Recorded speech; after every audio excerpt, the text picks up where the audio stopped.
Good morning, everyone. Welcome to Canola Morning here at Ag Days 2026. We're glad to have you. Glad to see you starting your day with us here. So today's session, Canola Morning, is all about learning and engaging in conversation together as canola farmers and the broader Canola Valley. We've got a great lineup of speakers here today. We'll be sharing timely research, real-world experience, and what's ahead for the canola sector in Canada. A few quick notes before we get started. We take questions at the end of each presentation using Slido. That QR code will show up on the screen right now. Very timely, thank you, Ronnie. You can scan the code with your camera on your phone. From there, you can enter questions at any point during any of the presentations that you'll be seeing. And you can upvote questions that you agree with or really want to hear answers to. We really encourage participation here. There's no bad questions, and the discussion is often where the best insights come out. Lido's great for this, where maybe you don't want to take a microphone and speak in front of everyone. Put your questions there, and we'll get answered. Please make sure your phones are on silent though during the presentations, and feel free to move in or out quietly if needed. And also feel free to take an on-farm research report as well. What time do you leave? 9. Alright, so with that, we can jump right in with Canola Morning. Dr. Gavloski is a name well known here at Ag Days. He's an entomologist with Manitoba Agriculture based out of Carmen, has worked with the department since 1997. John conducts monitoring programs for insect pests and crops and provides information on insects for farmers, agronomists, and those working in agriculture. In this presentation, John will discuss some of the main insect concerns in canola in 2025, including a weevil that became surprisingly abundant in some areas of Manitoba. Please help me in welcoming Dr. John Gavloski. Very much. I'm going to just jump right into things here. And as mentioned, my main goal is to cover some of the main insect concerns in canola from the past year. I'm going to start out by covering 6 different insects in canola that were of concern at least somewhere in the province this year. But one of those insects I'm going to give a lot of time to, and that's the cabbage seedpod weevil. So the first one mentioned up there. Cabbage seedpod weevil for a lot of people was probably a newer thing last year, something people were hearing about for the first time. So I want to make sure that people know what it is, what it can do, and particularly how you need to look for this thing, because scouting for this one is critical, so we're going to go over that in a bit of detail. The other 5 insects I'm going to touch on a lot quicker. It'll be more of a real quick overview. By all means, if you have questions, please feel free to ask. I like questions, so if you really wanted me to say more about weevils, we can do that with the questions. I'm going to wrap up by covering some new insecticides. So these are things that you'll be probably hearing about soon. A couple of them are new products in canola, so we'll cover some of those as well. I just don't want someone to be up here. So here's the 6 insects that I'll be touching on. And as mentioned, cabbage seedpod weevil I'll be skewing the presentation towards. The first 2 up here, these were your early season concerns. So early on in May and early June, it was weevils were the bigger issue, although not as bad as the previous few years, but they still were concerned, and cutworms to some degree in some areas. I just see him immediately going down. Mid-season, it was cabbage seedpod weevil. So late June through July, that's the one that people were noticing in the fields. Again, a lot of people not quite sure what is this, how worried should I be? So there was a lot of questions about it, but yeah, mid-season, cabbage seedpod weevil was the biggest insect concern. Late season, we had Bertha armyworm. This became an issue in more late July into August. And then we had a late generation of diamondback moth in the east that became a bit of an issue, and a few scattered lygus bug problems. So, in a nutshell, that's what happened last year. However, seedpod weevil again was a new one, and so we're going to cover that. But before we get to cabbage seedpod weevil, I'm just going to give you a few background notes on weevils, because they are a humongously diverse group. They're actually a really interesting group. So just a few words on weevils themselves and what they are. So what defines a weevil generally is this big snout on the front of the weevil. Now, the weevil in my photo here, this is the acorn weevil. It's got a really, really big snout, so it's easy to see this on. Not all weevils have a really big snout like that. There's actually a group of weevils called the broad-nosed weevils. Tea leaf weevil is one of those. The snout looks like it's been cut off a little bit. They still have a snout, but it's really short. But most weevils do have a visible snout. Some of them are really small, so you almost need a magnifying glass to see that. But they do have a snout to some degree, and they usually have antennae that are somewhat curved and clubbed at the end. So that's what makes a weevil. As I mentioned, they are humongously diverse. In fact, worldwide, beetles are the most diverse anything, any animal. Weevils are the most diverse type of beetle. So worldwide, we've got over 86,000 species of weevils. And to help you put that into perspective, there's just over 10,000 species of birds in the world. There's 86,000 species of weevils. So therefore, there's over 8 times more weevils in the world than there are birds. So they are a humongously diverse group of beetles. In Manitoba, we have 228 different types of weevils, and they're not all bad. Some of them are actually beneficial. We have weevils that have purposely been released in Manitoba to control weeds. Some are good. A lot feed on plants but just aren't pests, but then we do have a select few that are crop pests. So because there's so many different types of weevils, entomologists break them down to different subfamilies or categories. And one of the fairly large subgroupings is a group called the minute seed weevils. And these are exactly what the name sounds like, minute. They are tiny. They feed, part of their life cycle feeds on seeds, usually the larval stage. So small little weevils with a larva feed on seeds. Those are minute seed weevils. And cabbage seedpod weevil is a type of minute seed weevils. This cabbage seedpod weevil there, what they will do is they will lay their eggs onto the buds, the young pods, and the larvae get right inside and feed on seeds. That's the feeding stage. So cabbage seedpod weevil, relatively new in Manitoba. It's been in Canada for a little while, but just at really low levels. And there's been 2 separate introductions into Canada. So the one that we have here in Manitoba, it originated in southern BC back in the 30s in the Vancouver area. But it really didn't move around a lot for a long time, but probably the Rocky Mountains were a good barrier. And it seemed to go south, then east, and then up. That's kind of the route it took. And by the mid-90s, it was found in Alberta. So it took a while to get from Vancouver to start to move into Alberta. But then once it got into Alberta, onto the prairies, it was moving relatively quickly across the prairies. So this might have been somewhat human-assisted, farm machinery, bringing the overwintering stage, hard to know. Could have been just natural movement. Anyway, by 2017, we had it knowingly in Manitoba. By 2017, we were starting to look for it because we knew it was getting into eastern Saskatchewan. And so 2017 was the first year we found it. I'll show you some survey results in just a minute here. But that was the first time we found it in Manitoba. If you're reading up on cabbage seedpod weevil, you might know there is a second population, I'll call it, established in Ontario and Quebec.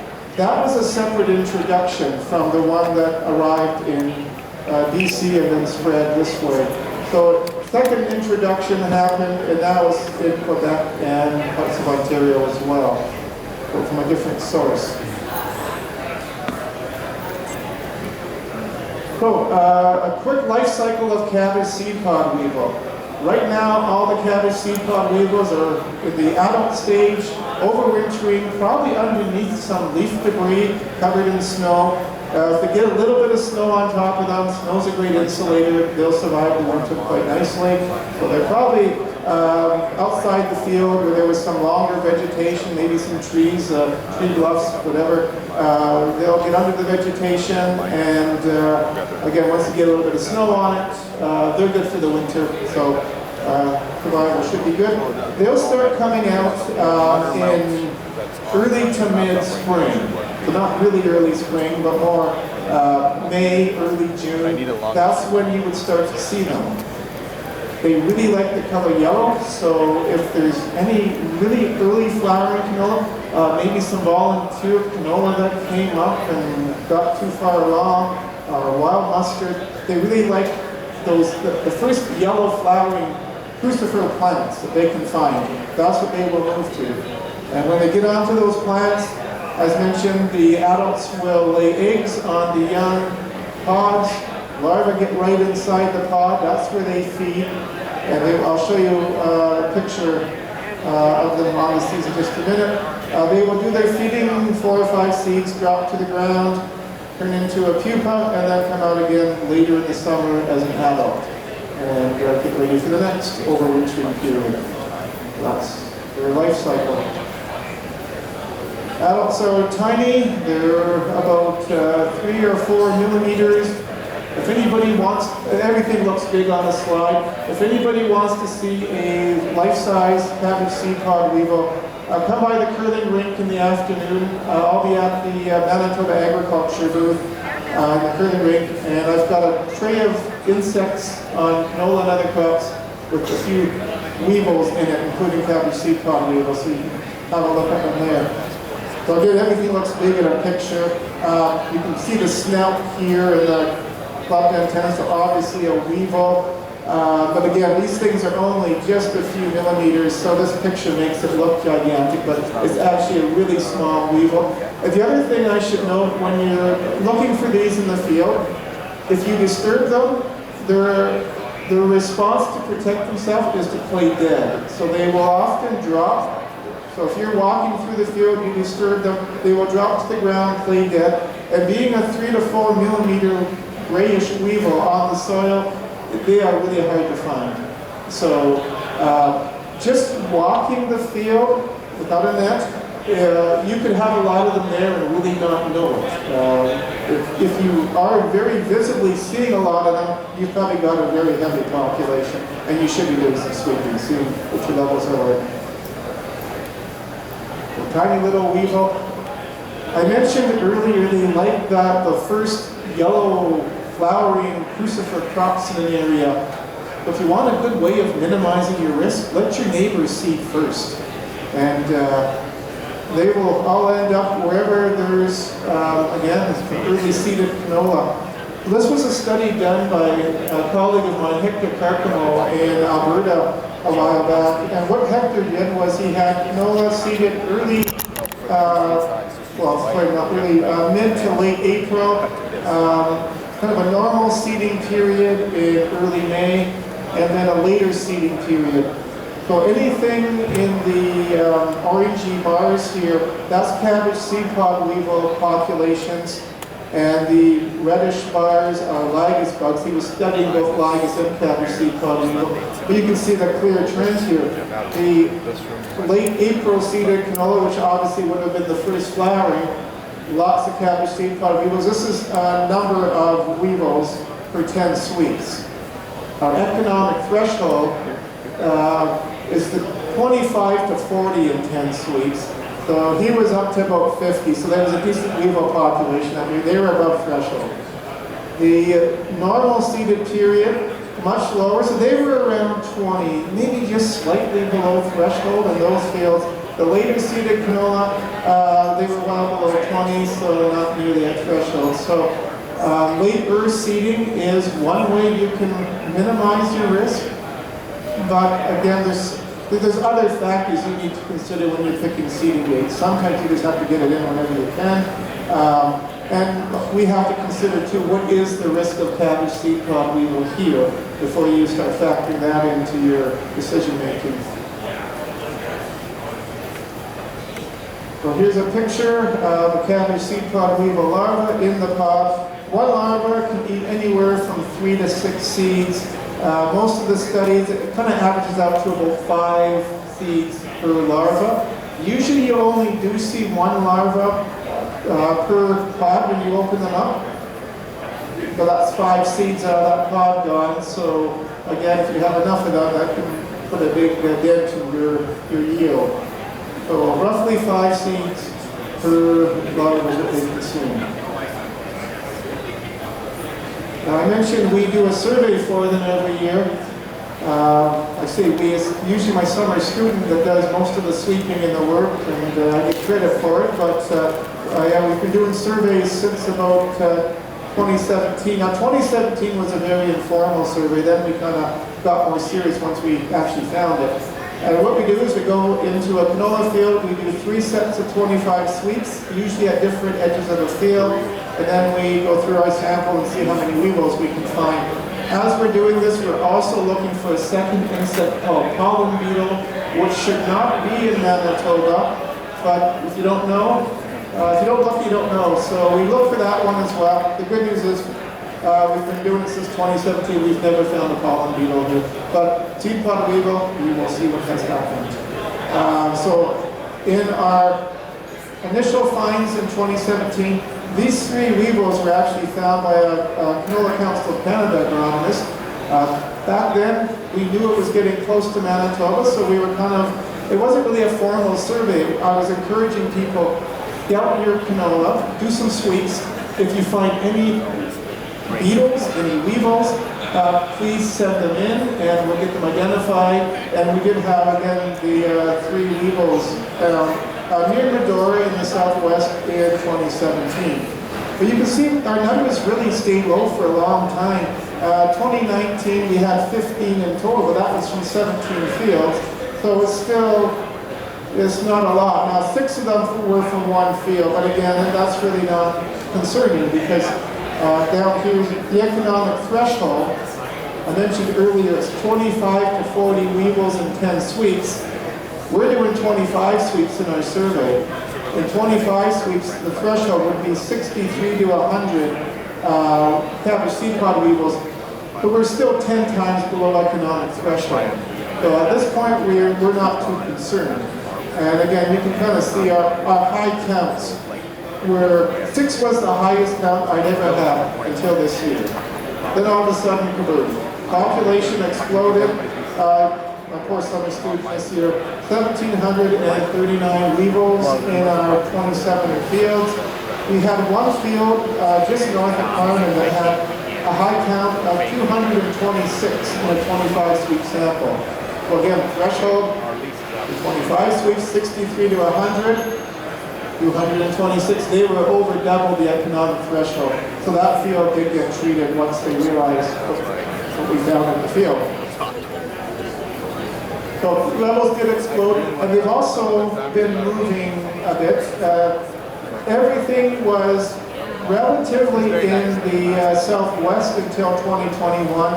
Then it was down in the Gladstone area, Carmen in 2022, so it's creeping eastward, then Starbuck just west of Morris, and this year we found it just north of St. Anne in the eastern region. So it is now pretty much anywhere that we're growing canola in Manitoba. The populations from the eastern region that we found last year were quite low. They were just individual weevils. Anything higher seemed to be Carmen westward. Going east of Carmen, our counts were lower in the survey. I would still be watching though, because look what happened down here. We went from low counts to really high counts in the Carmen area, going from 2024 to 2025. So bottom line, watch your fields. Start learning how to scout your fields. I mentioned earlier, we also look for pollen beetle. We have found 0 so far. So that's a good news thing. We will keep on looking. And as far as what happened last year, I'm not aware of a lot of spraying. There was that field near Carmen, there was a couple fields in the southwest that did get treated. But I think for a lot of people, this was just a new thing. And by the time they realized, oh, there's all these weevils in the field, it was almost too late to do anything. So we may have missed a few fields that potentially had economic levels last year, which is why I encourage people, get a sweep net and get out and scout your fields. So ideally, what we would suggest you do, again, grab a sweep net, go and scout your fields, or have an agronomist do the scouting. The ideal situation would be to do a set of 10 sweeps, do 5 samples along the edge and 5 inside, so a total of 10 sweeps. There sometimes is an edge effect, so those outside counts are good, but it's good to do a few in the field too, just to see how spread out are they, particularly if you have a difference in the flowering between your inner part of your field and the edges. Could be a difference. So that's the idea of 10 sets of 10 sweeps. But I appreciate people are busy, you've got other crops to look after as well. Your agronomists are busy. At the very minimum, if you can't do 10 sets of 10 sweeps, at the very minimum, pick at least 2 locations and do one near the edge and then go about 50 meters in and do a second one at 2 locations. That gives you 4 counts instead of 10. That may be good enough to make a decision. Now, if your borderline threshold, say you have 25 weevils roughly for 10 sweeps on average after your 4 sweeps, I would do a few more. If you have, say, 60 or 70 weevils per 10 sweeps as your average, you might be able to make your decision based on 4 sets of sweeps. You're above threshold, might be worthwhile treating. If you did 4 sets of 10 sweeps and you have 4 weevils, you probably don't have an economic population.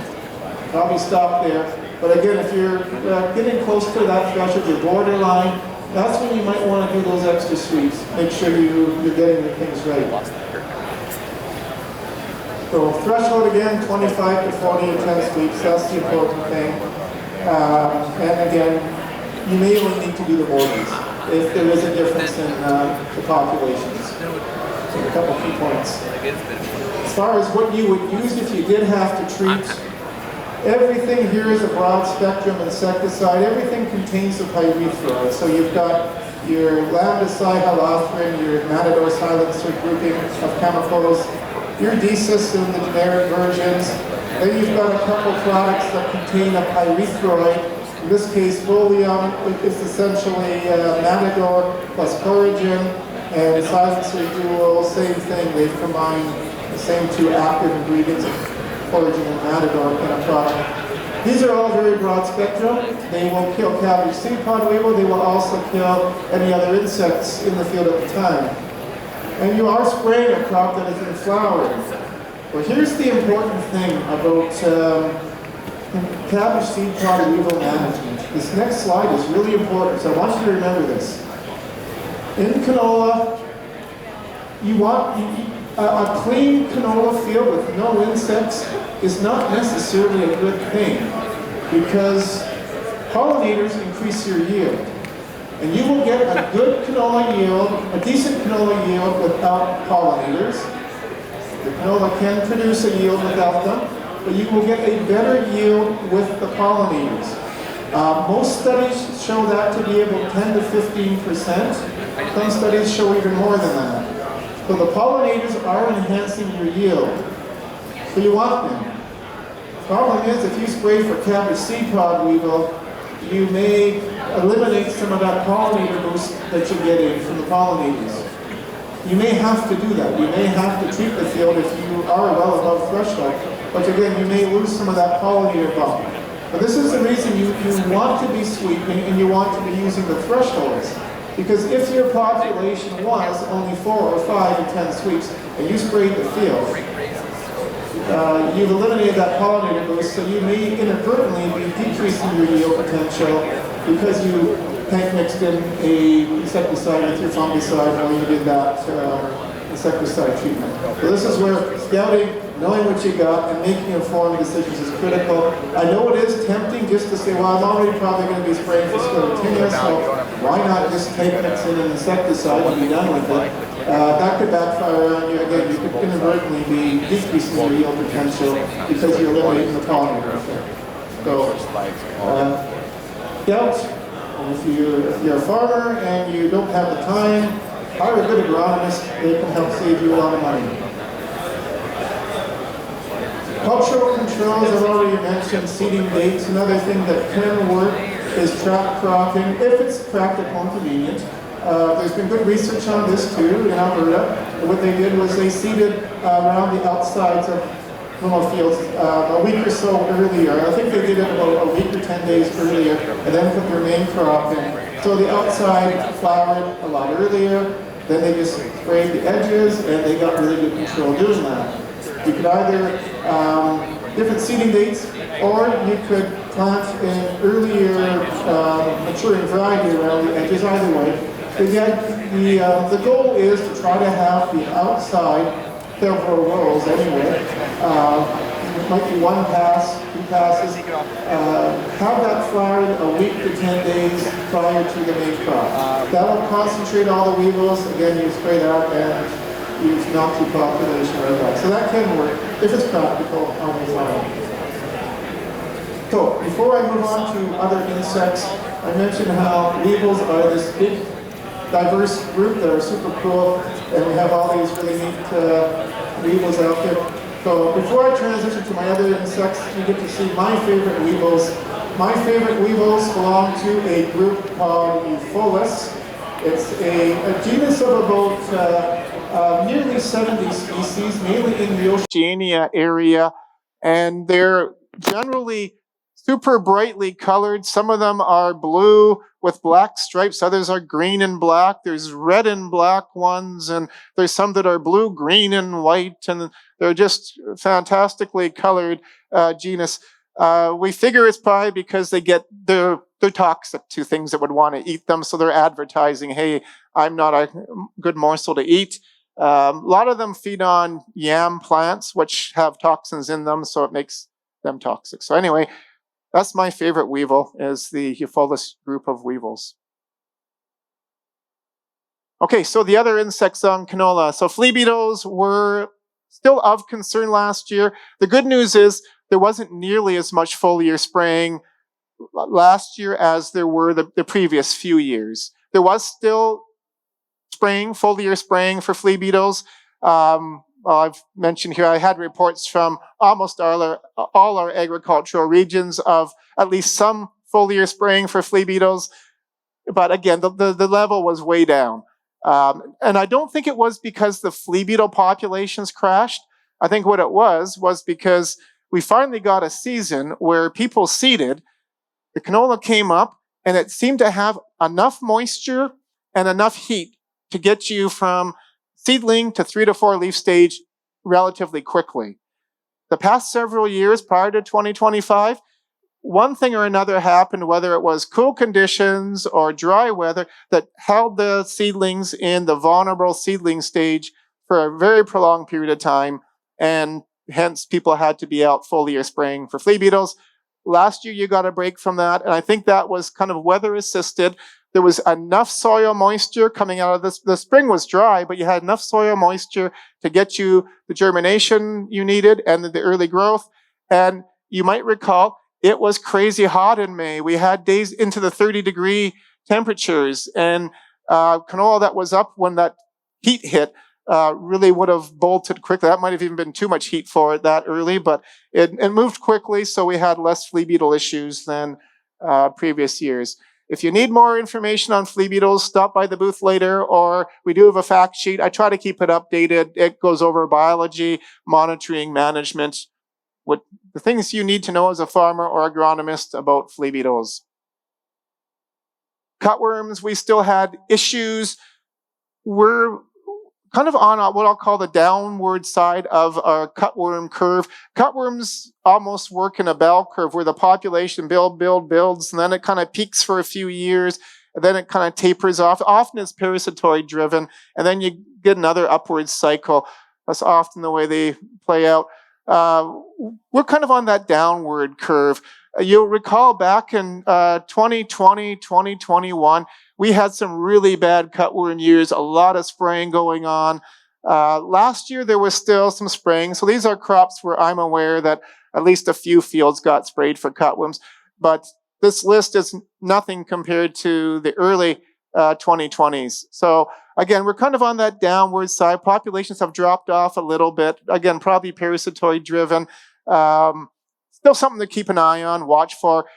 People still did have some issues. And again, there was still some spraying for cutworms last year. So keep an eye on those. Bertha armyworm, this became an issue, particularly in the western part of the province, less so in the east. It was kind of a regional thing. We do put up traps for them and monitor. We had a lot of traps go into what we called an uncertain risk category. So we kind of thought something might be brewing.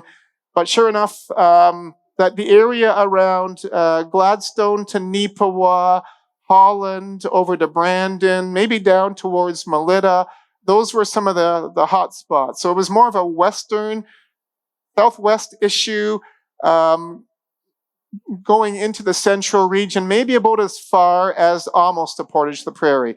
That's where the heavier Bertha armyworm levels were. Carmen area where I'm from, we could find them, not at really high levels, but we could find them. In fact, one of the fields that had the most Bertha armyworm that I saw last year in the Carmen area wasn't a canola field, it was a corn field, and Bertha armyworm do not feed on corn. What happened was this cornfield was just loaded with lamb's quarters. And Bertha armyworm, even more so than canola, I think, they really like lamb's quarters. So this farmer was getting biocontrol of his lamb's quarters from the Bertha armyworms in his corn. Not that I'm going to consider them a biocontrol agent. They're a major pest of canola, but they really, really like lamb's quarters as well. But yeah, they were an issue, again, in the Southwest. On a positive note, I've got disease highlighted here. I had several reports from people in the Southwest saying, we've got lots of Bertha armyworm, but quite a few of them look like they're up on the plants, and they look like they're melting on the plants. If you see them on the plants during the day, and it almost looks like they're starting to melt, that's a viral pathogen. So it's a virus that's gotten into them. They die on the top of the plants, and then they start kind of looking droopy. There's also a fungal pathogen that will sometimes kill them. The fungus, though, makes them turn almost a pale, chalky color. Once again, you'll see them up high in the plants, but instead of melting, they're kind of turning like a chalky color. So if you see that, that's the fungus. The melting is the virus. Regardless, if they're up on the top of the plants in the day and they're not moving, that's a good thing. They've got pathogens. You want that. So that might help the population go down going into next year a bit. So I mentioned we put up traps. They're called a uni-trap or universal moth trap. We're trapping the poor male moths. We lure them in with a pheromone lure. They come into our trap. We have an insecticide block in there that kills them, and then we do weekly counts. And I mentioned this, we had quite a few where they got into this 300 to 900 range over the 6 to 8 weeks of trapping. So each region except the eastern region seemed to have at least a couple traps that went into that uncertain risk region. So more of a western issue once again. We'll have the traps up again next year, and we'll keep you posted through my weekly crop pest updates. We'll keep you posted what we're finding, and if we think we're getting into some dangerous risk zones again. Diamondback moth, this is one that's really hard to predict because they don't overwinter well in the Canadian prairies. They move in on winds, and they're not migrating like some of the other insects that move in. They're just kind of getting blown in almost randomly on winds, and they get dumped wherever the winds dump them. So they're hard to predict. We monitor for them. Things actually stayed really low. I thought I was going to have a year where we had absolutely no diamondback issues. And then about mid-August, all of a sudden, whoops, something went amiss here. So tech guys, we lost my slides. I'll continue on though. Diamondback moth. So yeah, we had some issues mainly in the, oh, we're back, and I will just go way forward here to diamondback moth. So yeah, our issues were more in the eastern part of the province with diamondback moth. So the western part, you got spared. I think what happened was the eastern part, we had some winds that blew in, and I'll show you a slide. I think it was winds that came in late May, early June that brought the heavy diamondback populations. So here, yeah, here's my fun slide of our diamondback populations. So we had traps out once again, and our counts were actually pretty low until we got into late May, early June, and then we saw some big spikes in our traps. So the winds would have brought them in, dumped them. That would be the first generation. It was probably generation 3 or 4 in August that caused the problems in the eastern part of the province. So we had a couple issues. Lygus bugs, we did have some economic populations, but again, it was kind of sporadic. It was more the interlake, a few fields in the interlake where they had noticed some quite high levels. So there was a little bit of spraying for Lygus. Lygus bug, just a few notes on them.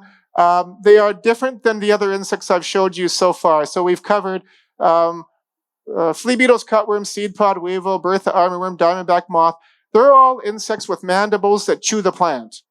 So they're chewing your leaves, your seeds, whatever they're feeding on. Lygus is different. They don't have mandibles that can chew. They have a beak like a mosquito. They pierce the tissue of the plant and they inject some enzymes, soften up an area, suck up the juice, and they like to feed on the newest tissue on the plant, which is often buds, flowers, and they really like young seeds. Once the seeds harden up, they won't feed, but they'll move on. But when the seeds are young, they will drain the juice out of them. That's why they're an issue. I'm going to cover one more insect, do a few insecticides, then we'll wrap up. Just to introduce you to another insect here, canola flower midge. So this might be new to you. People have probably heard about Swede midge. We don't have that here. We have another midge called canola flower midge. It's a tiny little fly that lays eggs right on the buds of the plant. The egg hatches, larva gets right inside the bud area. And as the flower is trying to develop, it can't really develop properly with these larvae in there. They're kind of keeping things all tucked together. And you end up with these gall-shaped flowers. They look like a pop bottle, a little pop bottle there instead of a nice open flower. So these are galled flowers from canola flower midge. You will get a little stub instead of a pod that forms there.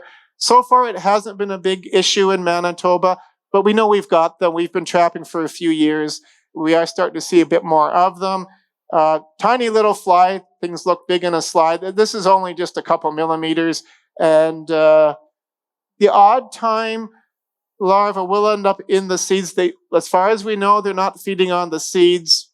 Why they're in there? I think they're just getting into a hole, probably from a cabbage seed pod weevil or a hole that was created by another insect and feeding in there. But they don't seem to do a lot of seed damage, but the one we don't know a lot about. Okay, a couple insecticides to be aware of just before I wrap up. You're probably familiar with Coragen, chlorantraniliprole, that's the big chemical name, but Coragen is probably what you're familiar with. The patent expired a couple years ago, so now there's all these generic versions coming on the market. So here's the latest group. Last year, Shenzi was the first of the generics. Now we've got Cosair, Vermis, Max Unitech, chlorantraniliprole, and Rorvik. So those are your generic versions of Coragen, essentially. Coragen Max, that's the version still on the market. Anyone who grows quinoa, the label was expanded to include something called goosefoot groundling moth, which probably doesn't mean anything to canola growers, but to quinoa growers, that is probably the biggest pest of quinoa. They kind of look like little diamondback moth, but they're on quinoa. So if you think you have diamondback moth on quinoa, you don't. It's probably goosefoot groundling moth. Coragen Max is the only thing registered currently. Modelex 600. It is a seed treatment by BASF. It's the same active ingredient, clothianidin, same active as Prosper. So this is a generic version of Prosper, essentially. Savanto Energy. So this one for canola growers is something that you might find exciting because you now have another foliar option. So this is a seed treatment. This is a foliar spray. It combines two groups. So deltamethrin, that is decis, which is already registered for flea beetles in canola. Flupyradifuron, big name, is a product that is called Savanto Prime. It's in a whole different group than the other products registered in canola for flea beetles. It's been combined with the decis. So you're introducing another group with your deltamethrin. So it's a combination product. This chemical here does have a longer residual than most pyrethroids. It'll probably be a bit more expensive than a plain pyrethroid, but you might get a bit longer residual from it. One side note here, the residual of this product is, again, quite persistent. So if you have to do multiple flea beetle sprays in a year, don't use this twice. The label tells you not to, and the reason is it is persistent. You don't want residue ending up carrying over in your soils. So just a one-time use. Fortenza, label expansion. This is for cutworms and small grain cereals. It's registered in other crops for cutworms. This is just a kind of an add-on thing for cereals. And if you need any info on these products or any of the other ones, we are on the final stages of our guide to crop protection. We're doing our final review this week, and the new book should be out probably near the end of February, early March. That's where you can get all your pest control info. With the insecticides, what I do is I break them down so that we've got tables. So if you need to know what to spray for cutworms in canola, you can go to one of our tables and see what your foliar spray options are and your seed treatment options. And before I get yanked off, one last thing. I do have a weekly Manitoba crop pest update that I put out every week in the summer. The way it works is you guys tell me what you're seeing in your fields, and I'll compile the information and put out a report saying, here's what we're finding, and here's a few tips on how to look for it and how to manage it. So if you're interested in that and you don't subscribe, just send me an email. I'll add you to our email notification list. You'll just get an email every week letting you know that a new one's been posted. And with that, to summarize, seedpod weevil, add that to your list of things to scout for. Keep an eye on Bertha armyworm, diamondback moth. They came in and became issues last year. They're potential ones for next year. I always like to end on a positive note, though. A couple things that didn't happen last year to any big degree. Our grasshopper levels were way down. Very little spraying for grasshoppers last year. And our aphids just didn't happen. Very few fields of any crop had to be sprayed for aphids. So every year, weather drives things. We get things that go up, we get things that go down, and things that go up, they keep me employed. But there's always things to be on the lookout for. So that's my contact info. And if we have time for questions, I can take a couple. All right. So yeah, we thank you very much. Can everyone give me a hand thanking John for his presentation? And I think I have time for about one question. My mic is going to go feedback. Yeah, just had to get past the force field. So yeah, we got time for one question here for John. So we have a microphone up there if anyone wants to ask in person, or we can put Slido on the front there, the Slido QR code, and we can ask a question through there. So I can call out hands up if I see any. Oh, yeah, question right up here. I'll repeat it, yeah.